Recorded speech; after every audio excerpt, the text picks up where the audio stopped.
all, a very good morning to all of you. I, Priyanka, from KV number 2 Akhnur, present here to with my topic competency based learning of mathematics.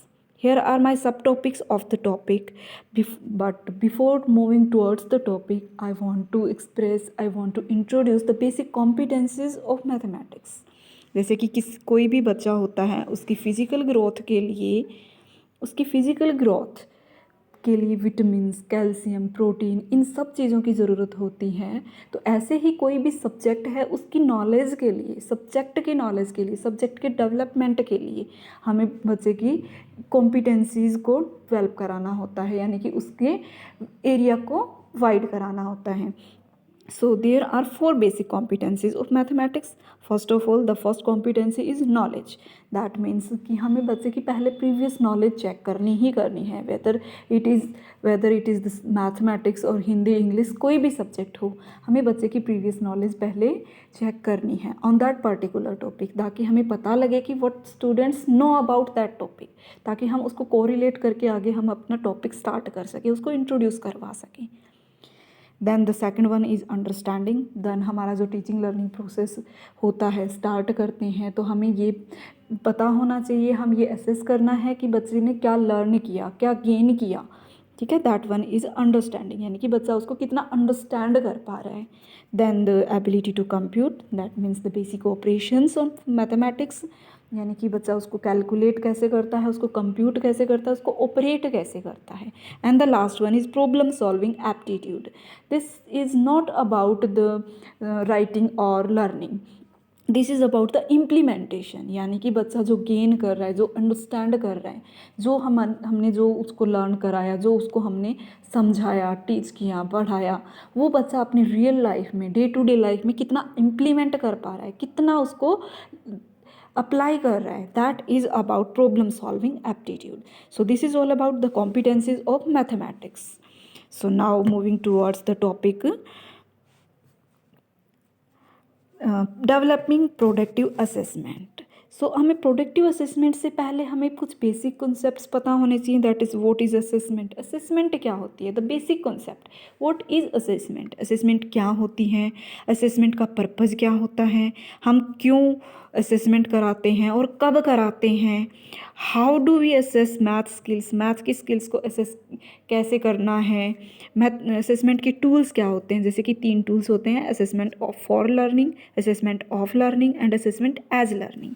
So what is assessment, तो assessment क्या होता है, assessment is a continuous process. Assessment जो है एक continuous process है जो हमेशा चलता रहता है। जैसे हमारा टीचिंग एंड लर्निंग प्रोसेस जो है हमेशा कॉन्टीन्यूस होता है, ऐसे ही असेसमेंट भी हमारा कॉन्टीन्यूस प्रोसेस है। असेसमेंट जो हमारा चलता जाता है, ऐसा नहीं है कि कभी वो फिक्स्ड होता है, कभी फिक्स नहीं होता है। It is a measure of what students are learning, students क्या लर्न कर रहे हैं, हमें स्टेप बाय स्टेप या हर स्टेज पर असेसमेंट करनी है। It is the ongoing process to collect the information that what students have learn till now and consistent judgement of the students. Next one is what is the purpose of assessment, purpose of assessment क्या होता है, हमें बच्चे की performance और progress को हमेशा assessment करके चलना है कि बच्चे ने क्या लर्न किया, बच्चे की परफॉर्मेंस में कितना इन्हांसमेंट हो रही है, कितना इम्प्रूवमेंट हो रही है। That is the purpose of assessment. हमारी जो असेसमेंट होती है हमेशा 2 होती हैं, formative and summative assessment. When do we conduct assessment, assessment हमें कब करनी चाहिए, कम से कम हमें असेसमेंट 3 टाइम्स, अपना जो सेशन होता है या कोई भी लेसन होता है हमें उसमें कम से कम 3 बारी तो हमें असेसमेंट करनी ही करनी है। सबसे पहली क्या होती है कि हमें जब सेशन शुरू करते हैं तो प्रीवियस नॉलेज जो हम चेक करते हैं that one is also the part of assessment. First सबसे पहले हमें एट द स्टार्टिंग जब हमें प्रीवियस नॉलेज चेक करते हैं, then throughout the session, session के बीच में हम जो इंटरलिंक करते हैं बच्चों को अपना टॉपिक, तो बीच में क्रॉस क्वेश्चनिंग हम बच्चों से करते हैं, बच्चों को हम ग्रुप टास्क देते हैं, एक्टिविटी करवाते हैं, इंटरेक्शन करते हैं। That one is the part of also assessment. And the last end of the session, end of the lesson, यानी कि लेसन के एंड में जो हम एक्टिविटी करवाते हैं, टेस्ट कंडक्ट करवाते हैं, वाइवा लेते हैं, ऑरल टेस्ट लेते हैं, क्विज़ करवाते हैं, डिबेट कराते हैं, that these are the parts of the assessment. तो असेसमेंट जो, and this one is the most important part of the assessment. तो असेसमेंट हमेशा कम से कम 3 बारी असेसमेंट तो हमें करनी ही करनी चाहिए। Now there are the assessment tools. Assessment tools जो होते हैं हमारे 3 होते हैं हमेशा, assessment for learning, assessment of learning and assessment as learning. Assessment for learning क्या होता है? It conducts during the session, यानी कि जो फॉर्मेटिव असेसमेंट जो होता है वो असेसमेंट फॉर लर्निंग होता है, ड्यूरिंग द सेशन होता है। इसका पर्पज़ क्या होता है कि जैसे कोई बच्चा हमने जो बच्चे को पढ़ाया वो बच्चा क्रैक नहीं कर पा रहा है, उसको नहीं समझ पा रहा है बच्चा, देन हमें जो हमारी जो टीचिंग लर्निंग जो अप्रोच है, क्या पता हम जो अप्रोच यूज़ कर रहे हैं वो बच्चा उसको लर्न नहीं कर पा रहा है, तो हमें उस अप्रोच को चेंज करने की ज़रूरत है।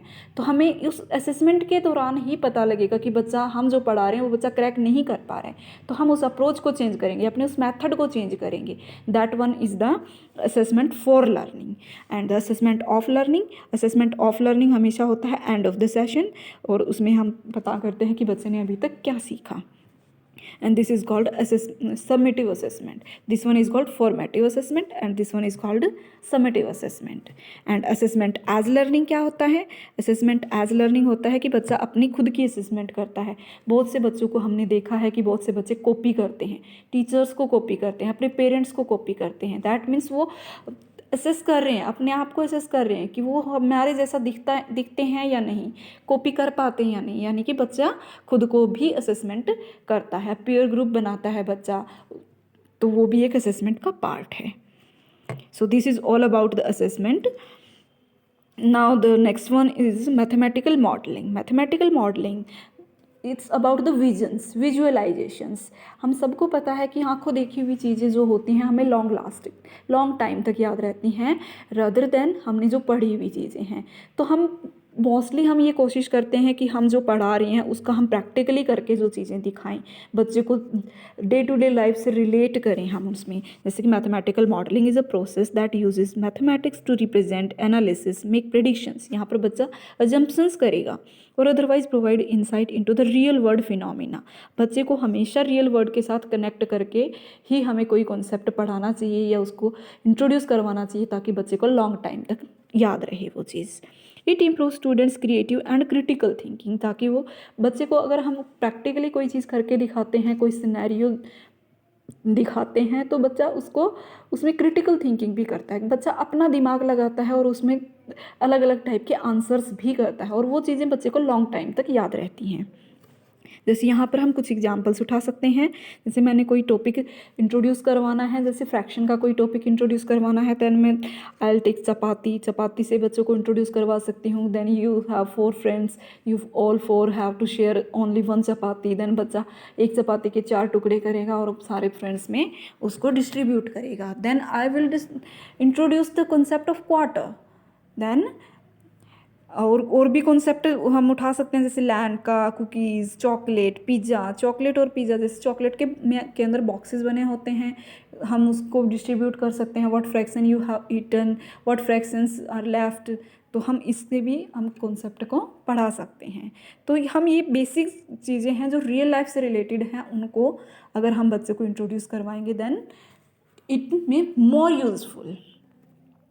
नेक्स्ट हम कोई भी फील्ड ट्रिप बता सकते हैं, जैसे कि हम बच्चे को एक गार्डन में लेके जाते हैं। एक गार्डन में बच्चा मैथ्स की कौन कौन से कॉन्सेप्ट्स को सीख सकता है। मैथ्स यूजेस इन गार्डनिंग में जैसे कि मैंने यहाँ पर कुछ इमेजेस को डाला है, जैसे कि यहाँ पर फर्स्ट इमेज है, यहाँ पर बच्चा मेजर कर सकता है लेंथ को, ब्रेथ को, पैरीमीटर का कंसेप्ट हम यहाँ पर सिखा सकते हैं, एरिया का कंसेप्ट यहाँ पर सिखा सकते हैं, यहाँ पर लेस और ग्रेटर का कॉन्सेप्ट सिखा सकते हैं, जैसे कि यहाँ पर सीड्स हैं, रेशियो प्रोपोर्शन हम यहाँ पर बता सकते हैं, हैं, ये सीड्स कम हैं, ये ज़्यादा हैं, लेस और ग्रेटर का। यहाँ पर हम बच्चे को फ्रैक्शन का कॉन्सेप्ट बता सकते हैं, पैटर्न का कॉन्सेप्ट बता सकते हैं, यहाँ पर पैटर्न का कॉन्सेप्ट बता सकते हैं, यहाँ पर असेंडिंग और डिसेंडिंग ऑर्डर या फ्रैक्शंस को बता सकते हैं, यहाँ पर शेप्स, साइज़, ये कॉन्सेप्ट्स को समझा सकते हैं। तो ये एक फील्ड ट्रिप भी है, बच्चे इसको एंजॉय भी करते हैं और जो लॉन्ग टाइम तक उसको याद भी रखते हैं। So this will more helpful.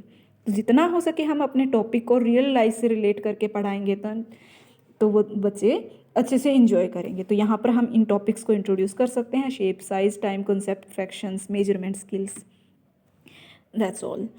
So the next one is problem based learning. Problem based learning is all about student centered learning. Problem based learning क्या होता है? It is a student centred learning. This is the most key point of the teaching learning process. जो हमारी teaching learning है, teaching learning हमेशा student centred होनी चाहिए. ना तो वो टीचर सेंटर्ड होनी चाहिए, ना वो बुक सेंटर्ड होनी चाहिए. कभी भी हमारी जो लर्निंग है, टीचिंग लर्निंग है, वो टीचर सेंटर्ड या बुक सेंटर्ड नहीं होनी चाहिए. हमेशा वो स्टूडेंट सेंटर्ड होनी चाहिए. In which student learn about a subject through the experience of solving an open problem. यानी कि बच्चा ओपन एंडेड आंसर्स करे और उन्हीं एक्सपीरियंस से बच्चा सीखता है. तो that is also problem based learning. The problem-based learning process does not focus on problem solving with a definite or fixed solution. कभी भी जो हमारा प्रॉब्लम सॉल्विंग लर्निंग है वो कभी भी डेफिनेट नहीं होना चाहिए. इसमें प्रॉब्लम सॉल्विंग के ऊपर फोकस नहीं होना चाहिए और ना ही इसके जो सॉल्यूशंस हैं वो फिक्स्ड होने चाहिए या डेफिनेट होने चाहिए. हमेशा हम कोई भी प्रॉब्लम है बच्चे के सामने क्वेश्चन को इस तरह से रिप्रेजेंट करें कि बच्चा उसका फिक्स्ड आंसर न करके ओपन एंडेड आंसर करे. यानी कि बच्चे की क्रिटिकल और क्रिएटिव थिंकिंग करे उसके ऊपर. जैसे कि अगर मैं बच्चे को बोलती हूँ 2+2 इज इक्वल व्हाट, तो बच्चा यहाँ पर सिर्फ डेफिनेट आंसर करेगा, मैम दैट इज़ 4. अदरवाइज मैं इसी क्वेश्चन को मैं इस तरीके से पूछूं, विच 2 नंबर्स, कौन से 2 नंबर्स का सम है 4 होगा, तो यहाँ पर बच्चा क्रिटिकल थिंकिंग करेगा कि मैम 1 और 3 का सम भी 4 होता है, 2 और 2 का सम भी 4 होता है. और कुछ बच्चे तो इतने एडवांस, इतने क्रिटिकल होते हैं, क्रिटिकल थिंकिंग करते हैं, वो बोलते हैं मैम 1.5 एंड 2.5 इन 2 नंबर्स का भी सम 4 होता है.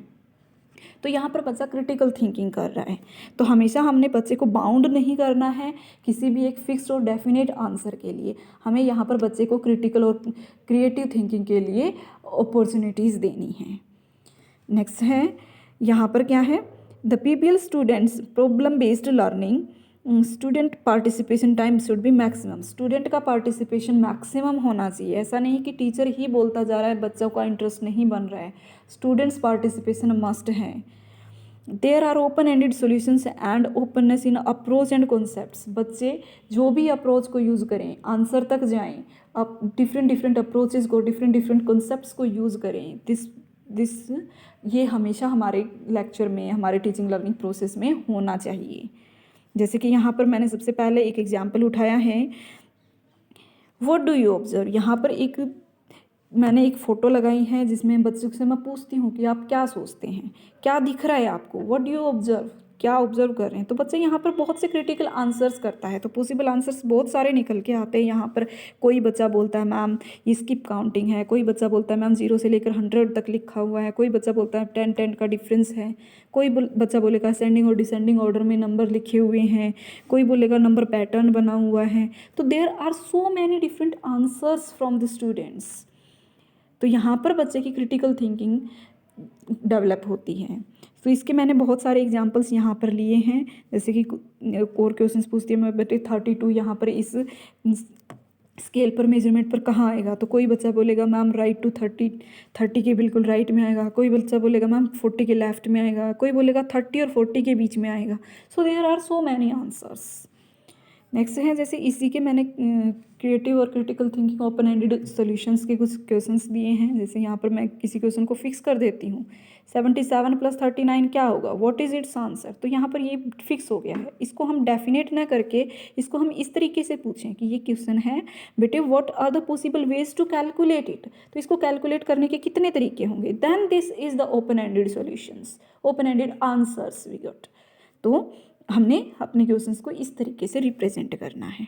So there are so many examples, जैसे कि यहाँ पर हैं, यहाँ पर 5 + 4 = व्हाट, यहाँ पर मैंने फिक्स कर दिया, डेफिनेट कर दिया है। अब इसी क्वेश्चन को मैं इस तरीके से ना पूछ के मैं इस तरीके से पूछूं, कौन से दो नंबर्स का सम है जो 18 होगा, तो यहाँ पर बच्चे की क्रिटिकल थिंकिंग काम आती है। तो बच्चा वहाँ पर क्रिएटिविटी करता है, क्रिटिकल थिंकिंग करता है। सो हमें यही तो सबसे ज़्यादा डेवलपमेंट करानी है बच्चे में। The next one part is multimedia resources. So there are so many sites and so many platforms we recommend to enhance the ability to students की एबिलिटी और स्टूडेंट्स की कॉम्पिटेंसीज़ को इन्हेंस करने के लिए Khan Academy, YouTube, GeoGebra, toy theatre, Kahoot, Google form, कुछ multimedia resources हैं जो हम यूज़ कर सकते हैं। Next one is learning from mathematical resources. Mathematical resources हम क्या यूज़ कर सकते हैं अपनी टीचिंग लर्निंग प्रोसेस को इन्हांस करने के लिए। So there are so many resources. हम ब्लॉक्स का यूज़ कर सकते हैं, अबेकस का यूज़ कर सकते हैं, 10 ग्राम्स का यूज़ कर सकते हैं। यहाँ पर मैंने एक 10 ग्राम की एक एक्टिविटी ली है, मैंने एक शीट ली, बच्चों को बोला, मैंने उनको डिफरेंट टाइप से शेप्स में कटवाया और उनके ऊपर नंबरिंग डाली उन स्लिप्स के ऊपर। देन फिर हमने बच्चे को बोला कि आप उन्हीं स्लिप्स को यूज़ करके वापस से उसी शेप को बनाइए, तो बच्चे उसको बनाएंगे। मैंने बोलती हूँ कि ट्रायंगल बनाइए, रेक्टेंगल बनाइए, या फिर कोई और ऑब्जेक्ट्स बनाइए उन्हीं 10 ग्राम्स को यूज़ करके, तो बच्चा यहाँ पर बहुत से ऑब्जेक्ट्स और बनाता है और मैं उसमें से कुछ और क्वेश्चंस भी रेज कर सकती हूँ वो जो मैंने एक्टिविटी करवाई है उसमें से। ठीक है, देन बहुत सारे कॉन्सेप्ट्स यहाँ पर इंट्रोड्यूस हो सकते हैं। फिर हाँ आता है नेक्स्ट, एक और एक्टिविटी हमने करवाई है जो ब्लॉक्स को यूज़ करके कराई है। ब्लॉक्स जैसे कि स्कूल्स में या घरों पे बच्चों के पास होते हैं, छोटे बच्चों के पास, उन ब्लॉक्स को यूज़ करके बच्चा कोई अलग अलग क्रिएटिविटी करता है, अलग अलग मॉडल बनाता है। तो हम इन ब्लॉक्स को यूज़ करके हम कौन कौन से टॉपिक्स इंट्रोड्यूस करवा सकते हैं, एडिशन सब्ट्रैक्शन करवा सकते हैं, पैटर्न करा सकते हैं, सेंडिंग डिसेंडिंग ऑर्डर करवा सकते हैं, फ्रैक्शन करवा सकते हैं, एरिया पैरामीटर करवा सकते हैं, measurement of length and breadth करवा सकते हैं। इस टाइप से हम कुछ बहुत सारे टॉपिक्स को इंट्रोड्यूस करवा सकते हैं इन लर्निंग रिसोर्सेज से। और साथ में हमें पैरेलल ये भी ध्यान में रखना है कि हम कौन कौन से टॉपिक्स को इंट्रोड्यूस नहीं करवा सकते हैं, ताकि हम उन टॉपिक्स के लिए कोई अदर रिसोर्सेज का यूज़ करें।